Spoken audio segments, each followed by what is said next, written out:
Shalom, shalom. So today we'll be discussing head wraps, the importance of them, and the symbolism that's going into wearing our head wraps, right? So we're really going to be focusing on 1 Corinthians chapter 11. So open your book up with me and we'll go ahead and get started.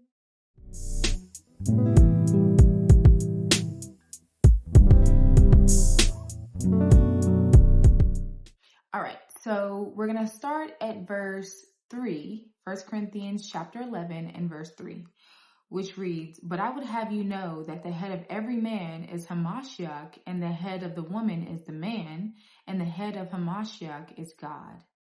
Right? So right now in verse 3, it's breaking down the hierarchy that the Lord has set up for us to follow, right? So we have the Most High God, we have Christ, we have the man, and then we have the woman, right? So that is the order in which power is distributed unto, and that's the order that we should follow when it comes to the head and who's over who, right? All right, so then verse 4, it reads, "Every man praying or prophesying, having his head covered, dishonoreth his head. If a man prays or prophesies with his head covered, he is dishonoring his head, which is Christ," and then the Most High God, right?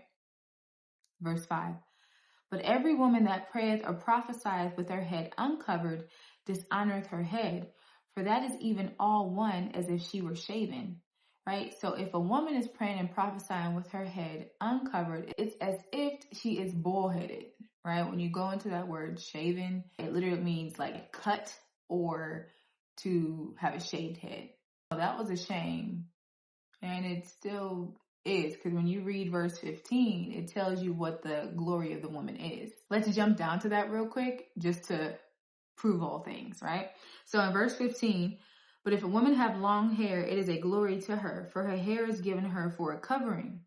All right, so then let's jump to verse 8. "For the man is not of the woman, but the woman of the man. Neither was the man created for the woman, but the woman for the man." Right? "For this cause ought the woman to have power on her head because of the angels." So in the Bible, there's always a distinction between the man and the woman, right? When it comes to our dress code. So as women, we're not supposed to wear pants. We're not supposed to wear breeches, nothing like that. We're supposed to be wearing dresses, right? Modest dresses at that. Even with, bringing the kingdom down on the earth, right? Even though we have the same purpose, we have two different roles, because as a woman, we are to be a helpmeet unto that man.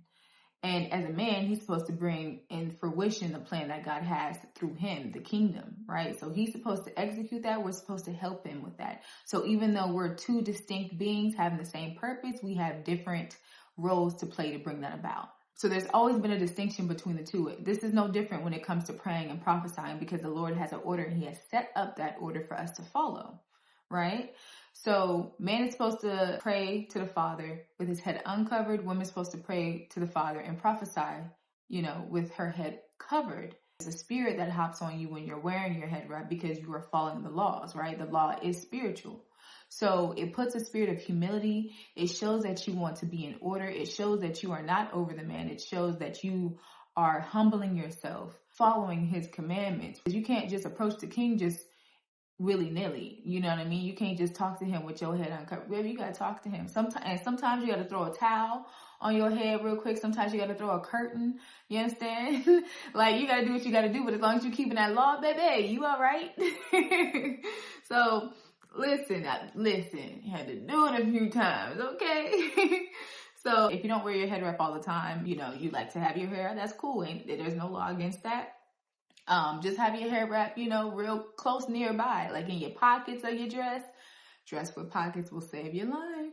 Skirts, your purse, something, to always be prepared. Stay ready so you don't have to get ready. All right. So, but going back to the subject, right? So it shows humility, distinction. It exemplifies order. That's all that I have for y'all today. Okay. So again, it's not just a hair wrap. Maybe it's not just a style. It's not just for fashion. Like, this really has a real significant impact in how you move, because everything is spiritual. The clothes that you wear, there's a reason why we have a dress code. There's a reason why we have a dietary law, civil law. There's a reason why these laws are in here. It's to make us a wise and understanding people. All right, so let's be that wise and understanding people. But I hope you enjoyed the video. And just want to give all honor and glory to the Most High God, Yahweh, and His Son, Yahweh Shai, which many people call Jesus Christ. Until next time, Shalom.